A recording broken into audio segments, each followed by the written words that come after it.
Would you vote for a former KKK member to run the city you live in? That's what's happening right now in Lake Wales. The former leader of KKK, a Grand Dragon, one of the most violent branches of the Ku Klux Klan, says he wants to become the next mayor. Tonight in the story you're going to see only on 10 News, Tammy Fields speaks with John Paul Rogers. So Tammy, what does this guy have to say? Eric, John Paul Rogers had a lot to say. He says the campaign has become very vicious and he wants people to look at his past service as a public servant, not his past as a Klansman. I've watched the spending as close as possible. So I'm asking, I'm not running for the Klan, Grand Dragon. 70-year-old John Paul Rogers has already had that title. This is a picture of him smiling, leading a Klan parade in Tallahassee back in 1977. Rogers, currently a Lake Wales commissioner, is now running for mayor. He blames his opponent, Mike Carter, for bringing up his former involvement in the United Klans of America. My opponent's been going around saying I hung somebody in the park 2 years ago. Well, we have a city ordinance against that. So, and I'm sure the police would put me in jail if I'd have done that.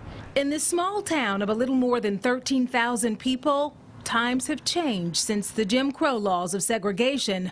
But has Rogers changed? He isn't apologizing or renouncing his time with the Klan. Well, I resigned years ago, about 30 years ago. Jesus said, "He without sin, let him cast the first stone." And so far, nobody's hit me with a rock. I don't know of any act of any violence that was sanctioned by this organization, either national or in Florida. But we found someone who knows of an incident, a USF professor who has spent years studying the Klan. Daryl Paulson points to a case in which two Klansmen with the United Klans of America were convicted of attacking 19-year-old Michael Donald. It was back in 1981 in Mobile, Alabama. Donald was beaten up, his throat cut, and hung him from a tree. And they were sued in court, and a civil judgment was launched against the United Klans of America, and the jury awarded a $6 million settlement to the mother of the slain child.